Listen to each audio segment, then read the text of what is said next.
He is known to many as the Rudy of Ohio State. One, Mike Wargo, played in the early 90s from 91 until 94. And he's got quite the story for all of you that I am just thrilled to death that he's going to share with all of us today here on the OHIO podcast. Mike, how you doing? And thanks for coming on, my friend. Doing spectacular, and thank you very much for having me here today. So before we dive into all of this, I want all the listeners to who might not know who you are, to get your background story, where you're from, how you ended up at Ohio State, and how you became known as basically the Rudy of Ohio State back when John Cooper was coaching in the 90s. Okay, I guess I'll take it from the beginning. I was your fat kid growing up. I watched a lot of television, and basically Little League Baseball was strenuous for me. And in junior high, I could never play weight football because obviously in youth leagues I was too heavy. My dad wouldn't let me go out for it. So one of my best friends in junior high school got me to go out for football then. I was on the varsity because I was over 130 pounds. Got my butt kicked every single day. My dad was one of those guys, you can not go out for it the next year, but you can't quit. So I had to stick it out. Every single year, obviously, was a little bit better. I made it to high school. My coaches were very supportive. I was a guy, I was not a superstar. I was never an all-star in my life. I was like most improved in gym class in third grade because I made it to half a pull-up. So I made it to my senior year. I finally got to start when I was a senior, and I got to play. I had a pretty decent year, and I was thinking, this is awesome. I finally accomplished a goal. I started working out, started believing in myself. I started developing from just a fat kid into a man. And then I was thinking, I definitely want to play in college somewhere. And obviously I was looking at the Division III route. I had a couple schools recruiting me, Heidelberg, Mount Union. Went on those visits, great coaches. I thought that was going to be the avenue I was going to. And then there was a fateful day. Obviously, when you're in Ohio, you apply to Ohio State. I was a Penn State guy growing up. Don't hold that against me. Don't hang up on me. But yeah, my dad had season tickets at Penn State. He loved the program. He never went there, but we went to Penn State. And then going back a little bit to junior high, in ninth grade, I'm like, okay, I'm going to be this senior in junior high. This is going to be great. My dad said, hey, I got a job in Cleveland and we're moving. So we moved out to Cleveland. I settled in a town called Hudson, Ohio. And then basically I was a freshman all over again. But fast forwarding again. So I'm a senior year in high school. I wanted to play college. And then I had a track meet at Ohio State. I was the number one shot putter that year. And basically I had an invitational meet at Ohio State for high school. So I never even visited Ohio State. This was March of 1990. I went down there, and with about a half an hour, all of my plans changed. I completely fell in love with Ohio State, as many of us do. I walked around the campus, saw the stadium. I totally got transfixed. I said, I don't know what I need to do, but I want to run out on that field one day. So my trajectory totally changed from being a Division III football player that day to I'm going to go to Ohio State and I want to try to play for Ohio State. So you think about fate. I applied to Ohio State. I was on their wait list. This was a Saturday in March that I went for this track meet. On Monday, I got accepted to Ohio State. So I'm like, if that's not a sign, I don't know what is. Right. So then I'm figuring out, how am I going to get there? Obviously, I started telling people I want to play for Ohio State. They actually, a lot of people laughed and thought I was crazy and said, what are you doing? You're never going to make it there. You're going to get your butt kicked. You won't even, make it one day on the team. But I just had this focus. That's all I could think about is I want to be on the Ohio State football team. So I get on campus. I'm not a recruited walk-on. They had no idea. As I said, I played 1 year at offensive tackle in high school. Didn't make any all-star teams or anything like that, so they didn't know I existed. And then I figured out that to make it as a walk-on, as a student walk-on, you had to try out for their winter conditioning program. And, I'm a guy that basically, at this point, I had a whole year off. Basically, we're in January. I didn't play football, and then I tried out for the winter conditioning program. totally embarrassed myself. I was out of shape and, didn't make the team. There was a list to go on. Wasn't on the team. So at that point, I'm thinking, why do this? High Street's a lot of fun. I'm going to go have a good time. I tried it. It didn't work. And so I kind of forgot about it for a couple of months. And then they were practicing one day in the stadium. And then I watched them practice in the stadium, and it just came back. It's kind of like it just came back, this obsession to try to walk on to Ohio State. So I just started calling the football office. And the recruiting coordinator at the time was Bill Conley. He was a great guy. He played for Ohio State in the early 70s. And I told him my story. He agreed to see me. And I said, hey, I tried to walk on. I didn't make it. And at the time, I'm thinking I probably shouldn't have told him that, but I think it was a great thing that I did. And he basically just said, hey, work your ass off in the summertime. Give me a call August 1st, and then we'll have a tryout then for you. So I worked out as hard as I possibly could. I basically, Coach Kennedy, who was the strength coach at the time, I went down in early August, ran a 40-yard dash, did a couple of other drills. And then I said, you know what? If it doesn't happen this time, I'm at peace with it. I did everything I possibly could. And if it doesn't happen, it's not going to happen. So I got ready to call. It was one of the biggest calls of my life. Coach Kennedy said, hey, call Bill Conley tomorrow, and he'll let you know what's going on. So I gave him a call, and I'm thinking, this is going to be it. They're going to say thanks, but no thanks. But I gave it my best shot. And then he said, what's your social security number? And I'm highly convinced he wasn't an identity thief. So, back then you could give out your social security number. So I gave it to him. But I'm thinking, that's pretty interesting. He wants that. Why would he want that if I didn't make the team? And then he knew I was a student for a year. He said, we're going to run an academic check on you. But at this point, don't waste my time. Are you serious about coming down here? Are you serious about being on the team? Are you tough? And I'm starting to get shivers down my spine. I'm thinking, this guy's talking like I made the team. And I'm starting to accept that. And I said, you know what, Coach, I don't know what's going to happen. But he goes, you're not going to quit on me after the second day, are you?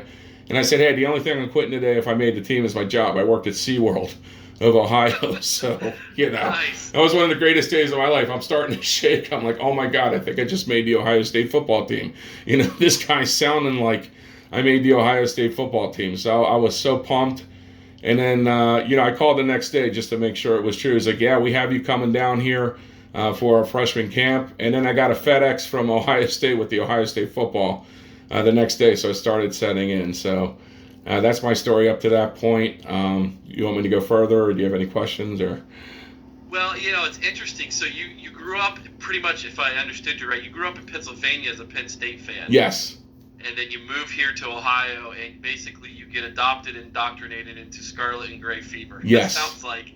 So I got to ask, so you're on campus, you're a Buckeye. Sure. And here you are trying out. Were your parents still kind of cheering for the Nittany Lions, or were you kind of getting them persuaded to be a Buckeye too? They were starting to convert very heavily at that point. My dad, because basically they went when I was a freshman. They went to the games my freshman year. I mean, when I was a student.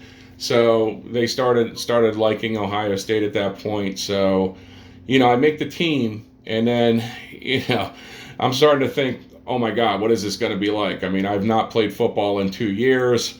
I'm going from not playing high school football, just doing very little conditioning, to now I'm at camp.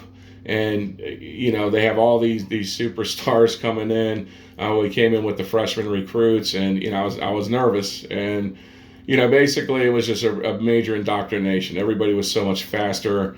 I got hit hard, and basically I'm waiting for them to say, hey, this was a mistake. I'm counting down the days to like the first game. So basically every single day I would just mark it off on my calendar. And somehow I made it through the practices. I was way out of shape, but they still worked with me. And then, I made it to the first game, and I couldn't believe it. I was, game week, and I'm still on a team. And then the first game was just incredible. We played Arizona. So the night before, my only experience as a Buckeye is being in the North Campus dorms, getting my butt kicked every single day. But the most exciting thing was the night before, when they took us out to like a movie theater. We got to do everything as far as that goes, and they're coming out and people are like screaming when we're getting off the buses and everything. I'm like, this is pretty cool. And then they took us out by the stadium with the lights on. So the next day, you get in, and then it really sunk in. I'm in the locker room. I see my jersey. It says Wargo on it. I'm putting that uniform on for the first time, and I'm just thinking, what an incredible budget this university has. They have all new pads just to put on. And then once I have that uniform on, I just remember I got the walk. I'm like a kid. I'm like a kid. It's like your fantasy come true. I'm walking through the locker room. I remember that documentary with Woody Hayes.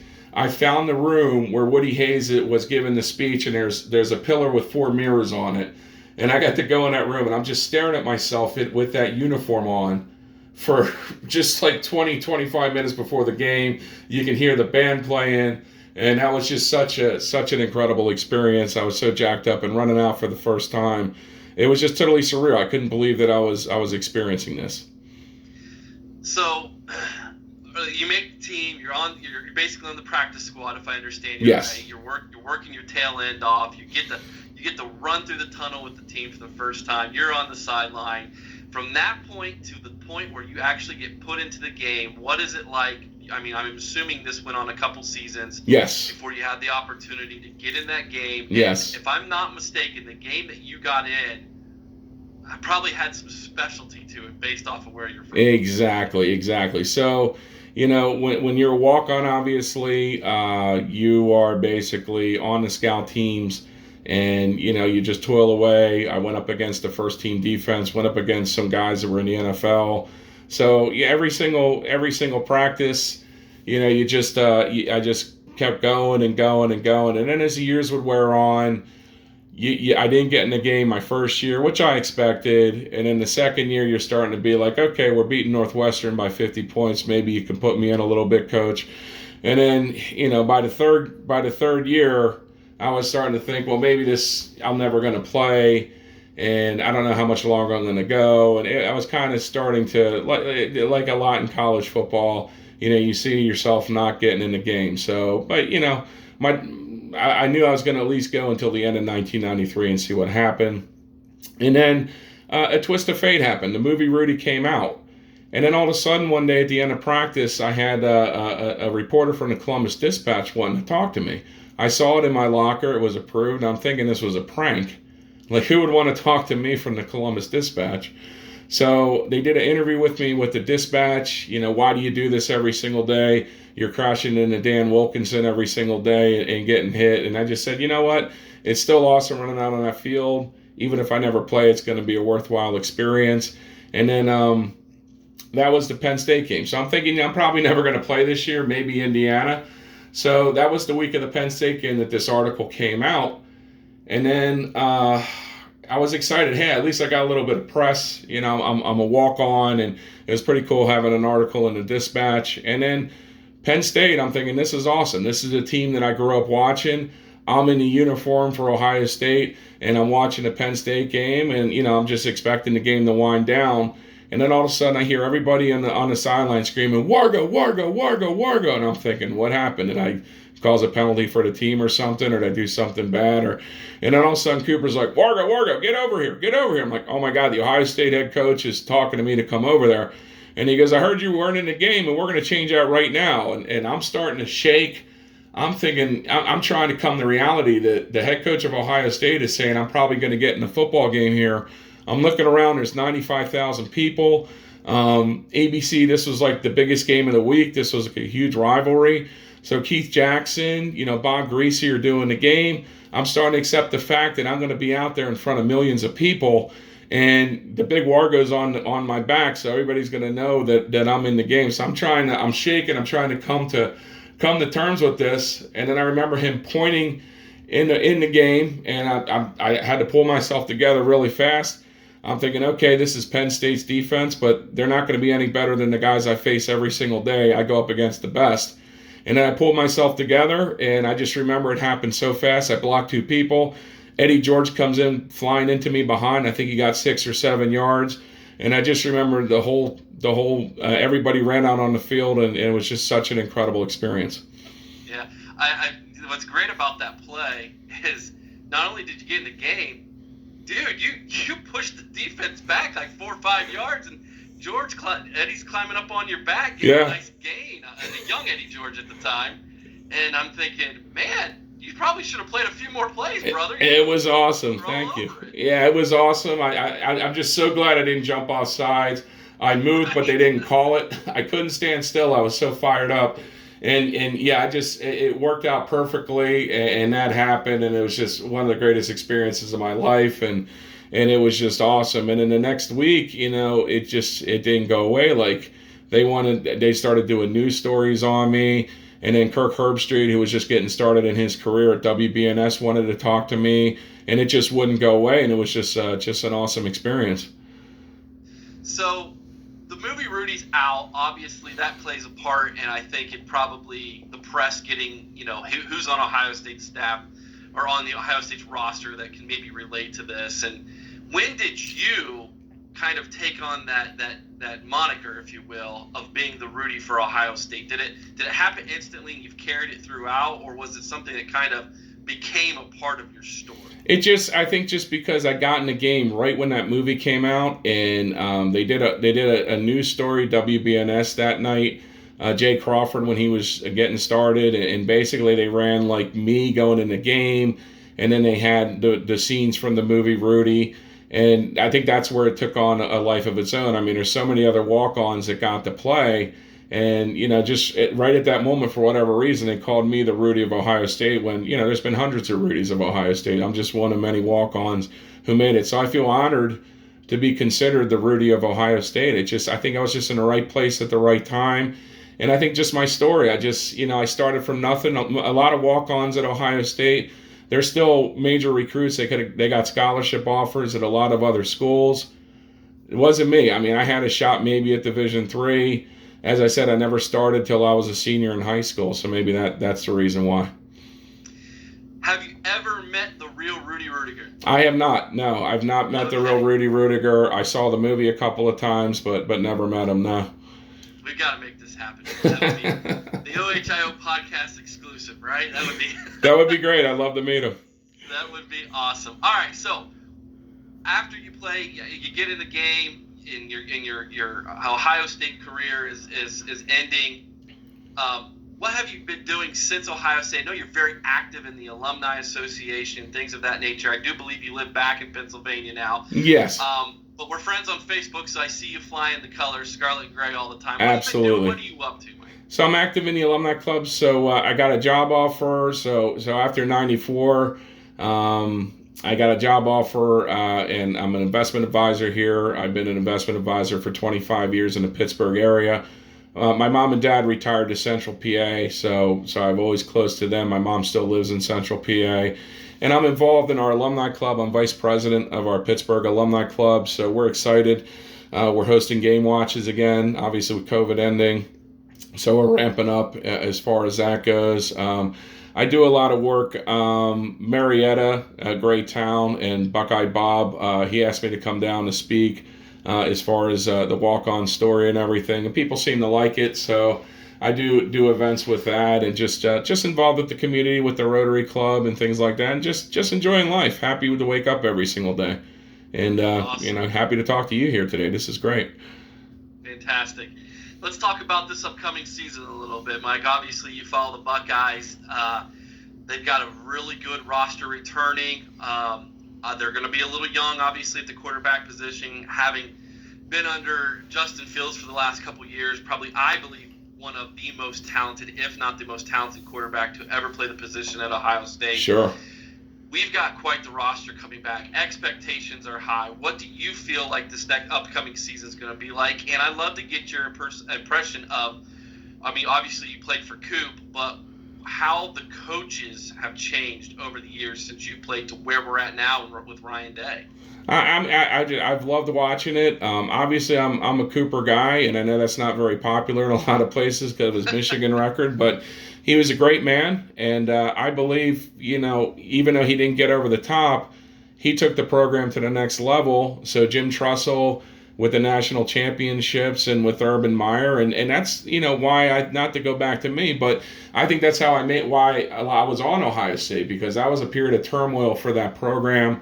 They lost to Air Force in the Liberty Bowl. The recruiting class for 1991, if you remember, Kajana Carter and other recruits went elsewhere, and I think that's how I ended up being on the team. Probably now I would never have a chance to make the team, but I just love the way the school's gone. Ryan Day is just so intense. One thing I really like too is they're doing a lot of things for former players. There's more and more involvement with former players. We now get to, if you didn't let her, which obviously I didn't let her, I played one down. You didn't get the season tickets and things like that, but now they're inviting the former players to have a picnic for the game and everything, and there's different events to involve the players. So I'm excited. Getting back to your question, I'm excited. I saw them just beating Clemson was incredible. That was always a thorn in our side since the Woody Hayes punch, and we could never get by those guys, and that was just such a fun game to watch last year of us beating Clemson. I went to the national championship game, and obviously Alabama looked like a pro team, but I'm excited for the season. I think it's just amazing. We're a top program. We're the top program in my opinion, but we're always right up there with Alabama, Clemson, and I'm excited just to be able to go to games again and see what they're going to do. Yeah, no kidding, right? One last question, Mike. This is something I ask just about everybody I run into who is either associated with the program in one way or another, played, or even just fans in general. What does being a Buckeye mean to you? It's still my life. It's every single day I think about Ohio State. I was so honored to be a part of that tradition. I still don't know how it happened. I was in the right place at the right time, or maybe just somehow I became a Buckeye, and it's my identity. I wear my Big Ten championship ring every single day. I'm proud of it. In Pittsburgh, some people like it, some people don't. You get a lot of Penn State and Pitt people out here, but it just means the world to me. I'm so proud of it. I that's why with the alumni club, I'm just so active. If you're ever out here, we'd love to have you for a game watch and to talk to our alumni club. But it means the world to me. I'm so excited. We're less than 60 days out, 90 days out from the first game, and it just means the world to me. It's such a large part of my life, and I'm so honored to have been a part of that tradition. Well, we appreciate you coming on the OHIO podcast, Mike. This has been a thrill. I love your story. I'm so glad I get to share this with all of our listeners, and I look forward to having you back on again soon. Well, thank you very much for having me here today. This is great, and as I said, if you're out in Pittsburgh, we'd love to have you here for a game watch. Sounds great, Mike. Okay. Hey, that's great, brother. That was a lot of fun, man. Oh, thank you very much. I'm looking forward to hearing it. Yeah, I'm not sure if we'll put it on this next episode or we'll go another one here real soon. I'll let you know. I'll send you a message, let you know when it's going to be up. And if we have something pop up, we are trying to do things. I'm from Delaware, just north of Columbus. Oh, awesome! Great place out there. Yeah, so we have a Delaware County alumni club here as well. We're trying to maybe possibly put together something here for the beginning of the year where we have kind of like a kickoff party. That'd be great. And maybe we can bring